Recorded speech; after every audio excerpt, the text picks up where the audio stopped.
I'm Kevin Waite. I'm an assistant professor of American history at Durham University in the UK, and I wrote a book called West of Slavery. Yes, thank you for joining us. And can you kind of give us an overview of what the book is about and why you tackled the subject? Sure. So the book is basically a history of slaveholding expansion into the American West. And the argument is that slaveholding Southerners transformed a huge swath of the American map in the 1840s and the 1850s. So we're talking about California and New Mexico and Arizona, and to a certain extent, Utah, into basically a political client of the plantation states. And so enslaved African Americans were forcibly transported into, all parts of the American Southwest, into California, into New Mexico, into Arizona, into Utah. These places never developed what we could call sort of a plantation ecosystem. You couldn't find what looked like the cotton fields of Mississippi in 1850s California, but crucially, all of these states and territories, to a great extent, owed their political fealty to the slave South, and they voted with the slave South on the major political issues of the day. And I argue that this has enormous consequences for not only the coming of the Civil War, but how that war was fought and ultimately what emerged in the wake of the war, the political system and the labor order that emerged. And really the book is sort of pushing against two really important myths in American history. The first is that we can somehow quarantine the history of slavery and all the racial trauma that comes from it in the American South. And second, and relatedly, is this myth of the American West as a terrain of freedom, as a land made by these rugged white individualists that somehow remained isolated from all the ugliness of slavery and the political controversies that threw up. Yeah, I think challenging those two myths you do very well in the book. And one of the things, as I was reading it, I said to my coworkers, do you know the history of the Transcontinental Railroad? And they all said, oh, let me guess, it has to do with slavery, because that's all I read about anymore. So could you maybe talk about how you spend a lot of time in the book kind of unpacking what the railroad meant in America, and especially to the South? Sure. Yeah. So the book deals with what you could call the prehistory of the Transcontinental Railroad. It's not the Transcontinental Railroad that we think of. It's not the completed railroad that gets linked up in 1869. It really deals with the debates about where to run that road that just consumed congressional politics in the 1850s. And Americans could not agree on where this railroad should run. Northerners, politicians from free states, typically wanted the railroad to run across free soil and into the American West. Politicians from the slave South generally wanted it to run across slave country and into the American West. And they fought viciously over this issue because they knew whichever section of the country, North or South, got this railroad would collect the enormous profits that the railroad generated. And they would also probably, to a certain extent, control the political destiny of the American West. I mean, if this railroad was connected from the slave states to California, that would really bind together the southern half of the country, and it would pull California further into the political orbit of the slave South. Ultimately, this railroad is never constructed, and it's never constructed because Congress just couldn't agree on it. This was the major political issue, or one of the major political issues, almost every single year in the 1850s. Again and again, it came up for Congress, and again, it resulted in stalemate, largely because the conflict over slavery had become so intractable by the mid-1850s that neither side was willing to give any ground to the other on the issue of where this railroad should run. So, unbuilt railroads may not be the most sexy topics, but I argue that they really tell us a lot about how the country fought politically and why the country went to war when it did. So maybe you could speak a little bit more about that too, because if one of the things I was interested to learn was that the South really saw China as its next marketplace, and having kind of saturated Europe. But yeah, so maybe you could talk a little bit more about how the railroad and this issue brought about the war.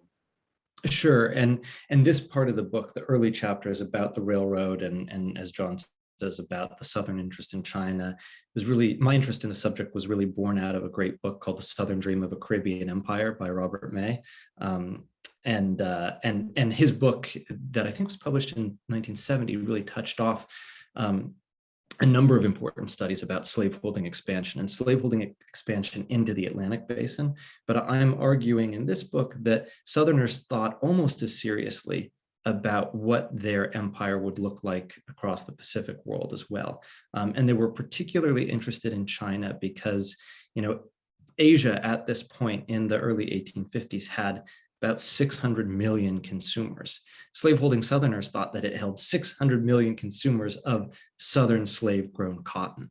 And actually, they did succeed in making cotton the #1 American export into China during this pre-Civil War period. It never became a huge part of the American export economy, but they were making inroads in the China market. And they thought that with the construction of a railroad from, say, Nashville into Southern California, that would funnel additional cotton across the southern belt of the country and then eventually across the Pacific. And so they're moderately successful in this aim. One of the reasons that America opens formal trade relations with China in the mid-1840s is to facilitate this cotton trade. And in the pursuit of this railroad, Southerners win some important political victories. So a lot of you may have read about the Gadsden Purchase of 1853 and 1854 in your, say, high school history textbooks. This is the sort of last major act of American territorial expansion prior to the Civil War. And the reason that the United States purchases this strip of mostly dusty territory from Mexico in the early 1850s is to make way for a transcontinental railroad along a far southern route. It was thought that the United States needed this strip of land, which is now southern New Mexico and southern Arizona. That was the flattest, best route for a deep South railroad. Yeah, and the people, and we forget too that prior to Civil War, the Southern agenda was very represented in the federal government. And I was interested to know kind of Jefferson Davis's history before the Civil War. And when you mentioned this strip of dusty land, he had a very original idea to bring camels over here. What was that? What was that about? That's a yeah. This is one of the sort of wild, you could almost say quixotic episodes in the book, but I'm trying to argue that it has more political importance than we once thought. So Jefferson Davis will be a name familiar to a lot of you as the Confederate president, the one and only Confederate president, but really his primary preoccupation before the Civil War was the westward expansion of slavery. And he backed a whole bunch of initiatives in order to facilitate the growth of slavery into the American West. I mean, he was really good buddies with a lot of politicians in California, and he kept a really close tab on political developments in the far West because he thought that this could become a really important ally for the slave South. And so one of these initiatives was to import camels into the United States West. He first brought up the issue in, I think it was 1853. He introduced the idea of an American Camel Corps in the US Senate. And if you read the Senate transcription of that speech, it's got Jefferson Davis's attempts to convince Congress of this plan interspersed with, in brackets, laughter, laughter, laughter. I mean, he almost literally got laughed out of the Senate when he introduced this plan in 1853, but eventually he pushed hard enough for it that he was able to build this American Camel Corps. So over the course of the 1850s, the United States imported about 100 camels for use as military labor in the Southwest. And the argument, as Davis introduced it, was you equip American soldiers with camels who are better able to deal with the desert conditions of the American Southwest, to subdue the powerful Native American nations in this region and extend American control across the continent. And if you extend American control, really consolidate American power in this region, you also make it a lot easier for slaveholders to move into places like New Mexico and Arizona, and maybe eventually California, with their enslaved laborers. I mean, the Camel Corps is really a footnote in most American histories, because, you know, they did introduce 100 camels to the Southwest in the 1850s, but they weren't very popular with U.S. troops or travelers along the way. I mean, they were smelly, they shed, they spit on passersby. They were hard to deal with. It was much easier to use horses than camels. But there's an interesting afterlife to this camel experiment, because Southern plantation owners in places like Georgia and Mississippi and Alabama caught wind of these camels, and they thought that they would be useful as labor on their plantations. And so roughly another 100 camels were imported into the American South to be used basically as mules were used to carry goods and to carry cotton across Southern plantations. Yeah, it was an interesting little incident in the history in it, but I mean, it does make sense to a certain degree, I suppose. But I'd kind of like to now talk about the Continental South and what they hoped, because as you said at the beginning, there were no plantations that spread west as we think of them in the South. So what actually happened, and what was the South trying to accomplish in these states, basically California, New Mexico, Utah, Arizona? Yeah, so the Continental South is a concept I introduced at the beginning of the book, and it's basically a response to the way that I was taught American history, and so many of us were taught American history through our school textbooks. I mean, if you open virtually any American history textbook on the chapter on slavery and the coming of the Civil War, you'll see the American map divided into slave states and free states, and then Western territories. Slave states in one color, free states in another, and then usually the Western territories in some sort of neutral beige. But the argument of the book is that the American map, politically speaking, actually looks a good deal more like the map that appears on the cover of my book, that we should really think of the slave South as running across the length of the continent. It's basically the southern half of the United States, and we need to think seriously about the political orientation of New Mexico and Arizona and Utah and California, and consider these relatively southern places, because when these places voted on the major issues, they typically voted with the South.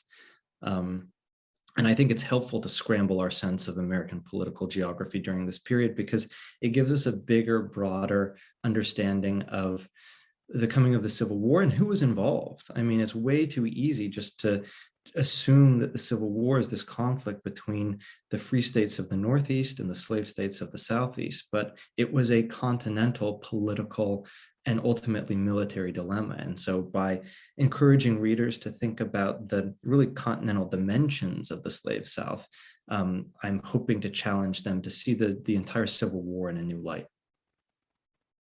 And I think that's, it kind of brings me to the next thing that I was interested to kind of find out about, was that this breakaway from New Mexico and Arizona, and then just California as it kind of existed between the North and the South of the state, which is kind of a tension even today, but that it's helpful to think of it as if you cross the country, you know, in half.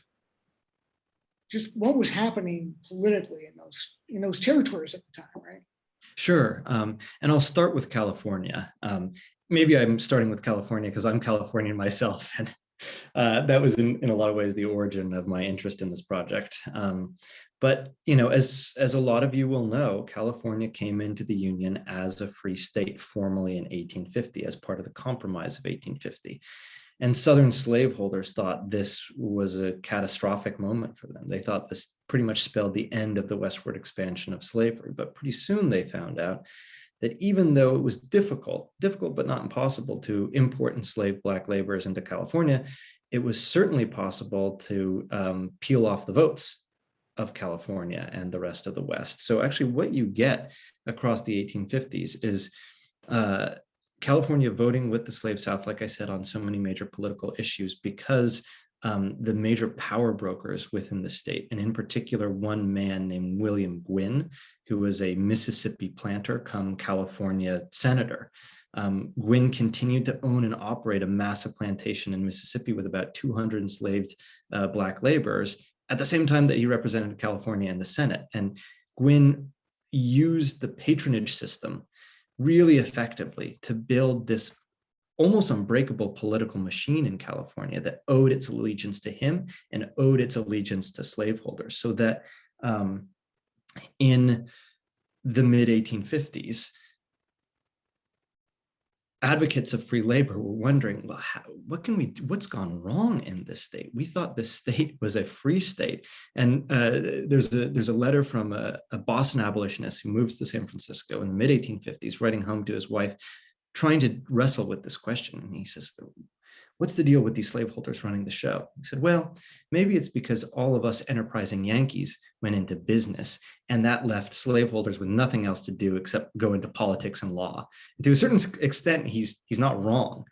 Southerners in California were disproportionately represented in law and in politics, even though they represented at most about a third of the voting population.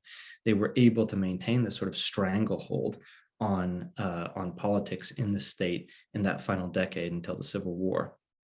You have something similar going on in New Mexico. New Mexico, for most of this period, for most of the 1850s, was a massive territory that included what's now New Mexico and Arizona. And during the secession crisis, the southern half of New Mexico actually broke off and formed a separate territory, the territory of Arizona. And Arizona declared its allegiance to the Confederacy. I mean, when we think about the Confederacy, we don't usually think of these Western territories, but in fact, the residents of Arizona seceded from the Union for much the same reason that 11 slaveholding states seceded from the Union. They wanted to protect slavery, and they thought slavery would be better served, the interests of Southern slaveholders would be better served out of the Union. Well, and that's, yeah, and I think one of the explaining reasons, at least in your book, is this idea of the Native American slavery system, which was kind of debt-based. I'm not going to be able to pronounce it right. Peonage? Got it, yeah, peonage. So maybe you could speak a little bit about that, and then also we'll get into kind of what happened with the Native Americans, especially the Apache and Navajo during the Civil War.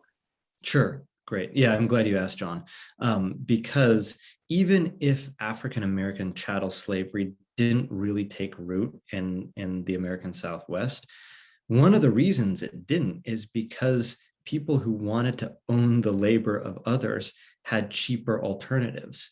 And American slaveholders recognized this at the time. It was far easier to buy the labor of an indigenous person than it was to bring over an enslaved African American into a territory like New Mexico.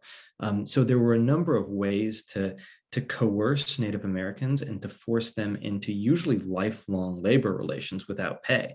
You can argue about whether this constitutes slavery as we understand it. Often these Native Americans weren't held in hereditary captivity in the same way that African Americans were in the South, but the end result is really similar. The end result is a lifetime of servitude without pay. So there were a number of ways that an aspiring, call them slaveholder or master in the Southwest, could coerce the labor of Native Americans. One way to do it was to simply buy captive Native Americans who circulated across the sort of borderlands market economy. Often you would purchase a Native American child and use that child as a domestic laborer.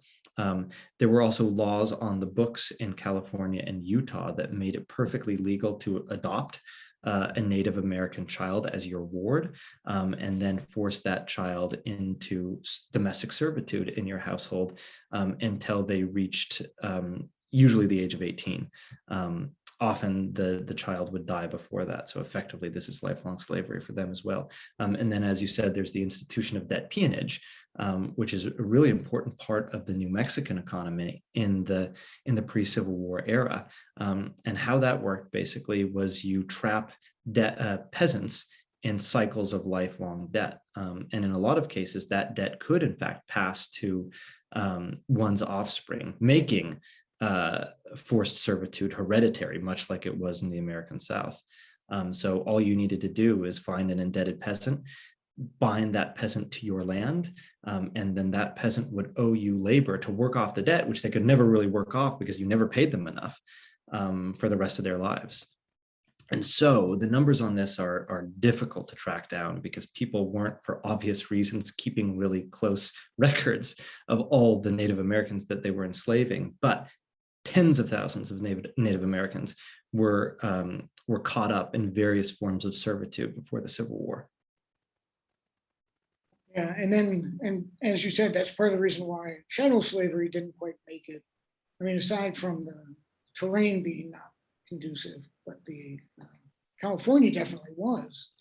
So why didn't slavery? Well, I guess it was a free state, right?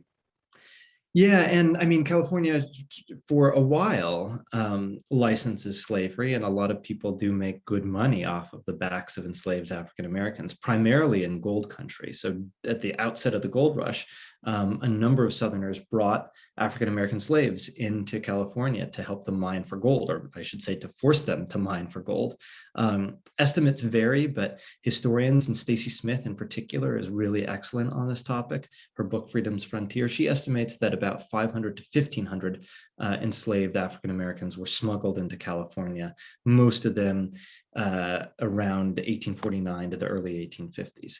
That may not sound like a huge number, but when you consider just how expensive each and every one of those African Americans were, I mean, the price of a field hand in the mid 1850s was about $1,000, which in today's currency is about $25,000. So to run the risk of bringing that piece of property, and this person was legally owned as property, to bring that person across the country, that's a pretty big financial risk. So you actually have to be pretty sure that you're going to get a good return on that investment. And I know that's a really crude term to use when we're talking about real live people, but slaveholders bringing African Americans west certainly thought of it as an investment, and a lot of them benefited from that investment that they made.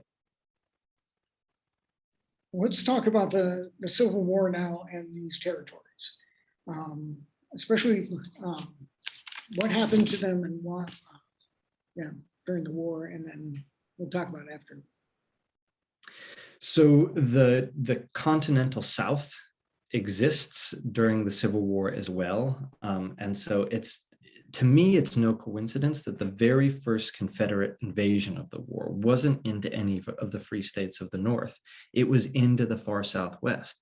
It was into New Mexico and Arizona. And the goal of this Confederate invasion, it started really, really small, and it grew to an invasion force of about 3,000. The primary objective of this invasion force was to sort of cut a path towards California, and ultimately, hopefully, Confederate leaders thought, secure the gold shipments of California. But this Confederate invasion also tried to shore up the defenses in Confederate Arizona. Remember, this territory had seceded from the Union in much the same way that, say, Texas or Louisiana seceded from the Union. And Confederates, at least initially, were fairly successful with this invasion. A Confederate army, the Confederate Army of New Mexico, actually captured Santa Fe, which made it the only Confederate army to ever capture a capital in Union territory.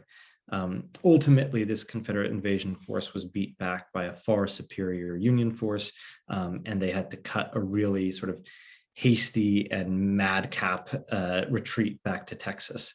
And so some historians look at this in sort of the same way that they look at Jefferson Davis's Camel Corps, as something of an errand into the wilderness. I mean, this Confederate invasion eventually came to naught. And I guess militarily, sure, it was ultimately unsuccessful. But if you consider it really a continuation of the politics of the pre-Civil War period, if you consider it a continuation of this slaveholding effort to seize control of the American West, it actually links up quite nicely. And so it shouldn't be any surprise to those of us who are interested in this history that Jefferson Davis and other Confederate leaders were keenly interested in New Mexico and California, because they saw that region as, in some ways, part of the slave South already. And it also brings us to the kind of the Confederate imperial ambitions. And, you mentioned how it's rewritten after the war, but what were the Confederate imperial ambitions? I mean, it's written into their Constitution, correct? Exactly. So Jefferson Davis goes on record a number of times during and after the war to say, we have no imperial ambitions. All we want is to be left alone.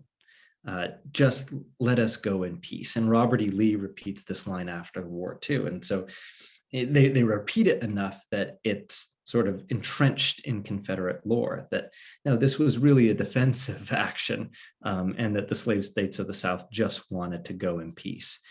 Well, all you have to do is look at what they were doing in the American West, and you'll realize pretty quickly that they didn't have any intention of remaining a sort of non-expansionist and peaceful polity. It's true that for a lot of the 1850s, slaveholding Southerners had a real interest in carving up pieces of the Caribbean and making places like Cuba into the next slave state. And during the Civil War, Confederate leaders actually sort of abandoned their plans for expansion into the Atlantic Basin. And they abandoned these plans primarily because they're worried about what sort of signal that will send to Europe. I mean, if Confederates launched an invasion of Cuba during the Civil War, that would not have been good for their foreign policy. But they could launch an invasion of New Mexico, and they hoped of California, without incurring the same sort of foreign policy costs.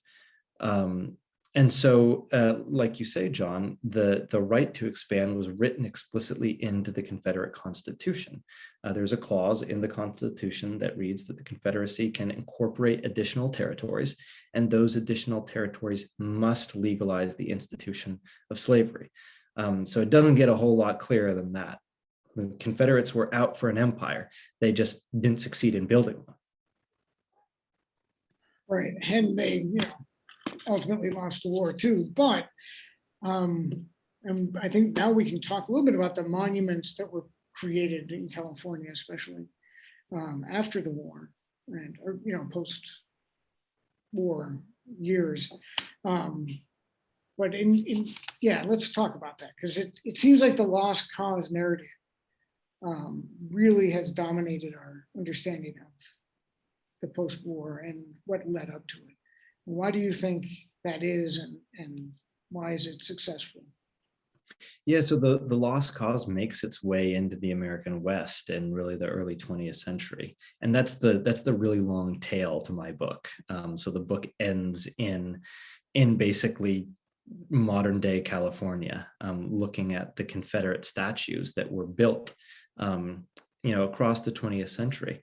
And from a certain perspective, it's absolutely wild. Why would you build a Confederate monument in California, in this free state? But again, with the power of hindsight and what we know about how slavery and slaveholders operated in California and the far West, it actually makes some sense why we could find these Confederate monuments there. So California in the 20th century contained far more Confederate monuments and place names and markers than any other free state in the country. I've found more than a dozen of them in total. So there were markers to the Jefferson Davis Memorial Highway. There was the town of Confederate Corners. There was there were 3 monuments or memorials, I should say, to Confederate soldiers in Orange County and San Diego and Hollywood.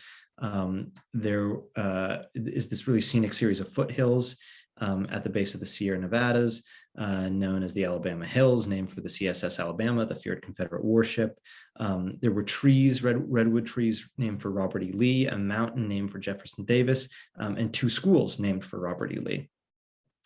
So the lost cause was in California. Confederate heritage was in California. I mean, most people didn't really know much about these monuments. They were hiding in plain sight for almost a century. And it was really only with first the white nationalist rally in Charlottesville, and then the murder of George Floyd that brought scrutiny to these monuments. Today, if you go looking for a Confederate monument or memorial or place name in California, you're probably not going to find any. Basically, all of them have been removed or renamed, except for the trees named for Robert E. Lee, because those trees must be renamed through a congressional act. They're still technically named for Robert E. Lee, although all the signage is removed. So yeah, good luck finding a Confederate monument in California today, but they were there. And they were there for the better part of a century. And they were there because the California has a rich and long legacy of racism even after the war, because when the war ends, then the anti-Chinese movement comes in and some of that. And you also mentioned this group of Confederates that moved to LA, which I think was just a weird thing that happened. Yeah, so after the war, like I said, there were a number of white Southerners in California prior to the war, and there were a number of Confederate sympathizers in California during the war. I mean, Los Angeles may have been majority Confederate. California as a whole remains loyal to the Union, but in Southern California, it's really touch and go. So actually, to refer to an earlier question you asked, John, about sort of the division within California, there is a division within California for a lot of the 1850s and through the Civil War that sort of mirrors the division in the country at large. I mean, the northern part of California is more populous. It's more affluent in the 1850s and more anti-slavery. The southern part of California is more rural and more pro-slavery. And Los Angeles, the frontier town of LA, was really the heart and soul of pro-slavery California. So after the war, a number of Confederate veterans moved to Los Angeles County. They moved there because, well, some of their friends are there already. And they moved there, you know, for the same reason so many people have moved to California over the years. It's climate. And they opened the only Confederate veterans retirement home outside of the former slaveholding states and territories. It's in San Gabriel. It's in this leafy suburb of Los Angeles.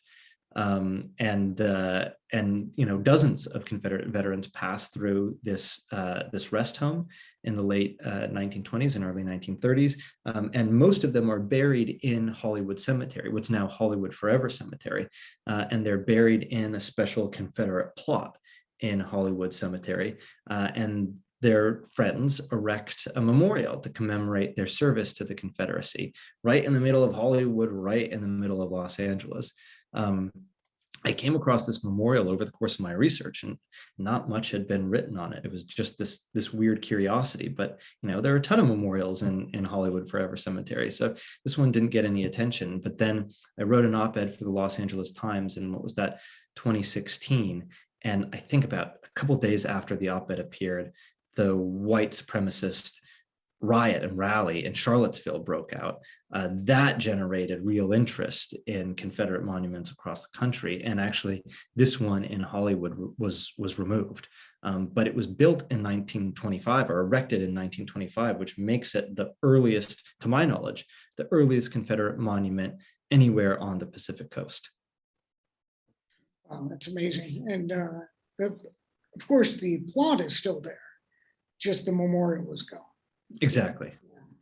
It's crazy to think about why those memorials went up at the time they did, and the super problematic history that we just ignore or don't know about. Yeah. And those memorials in California go up for much the same reason that memorials in the South go up. I mean, at least one of the Robert E. Lee schools was named for him right in the wake of Brown v. Board. It was basically a protest against school desegregation. Often these memorials, as I'm sure your viewers know, go up as a way of pushing back against the slow incremental gains that African Americans had been making towards civil rights. That's right. And the Daughters of the Confederacy. Mm-hmm. We'll discuss today, but is there anything, if you could have like your elevator pitch about the book, what would we walk away with having learned from it? That slavery wasn't a regional institution. It wasn't ever something that you could keep in the 15 slave states of the South. That leaked out across the continent, and it took lots of different shapes and forms. So I think we need to think of American slavery in a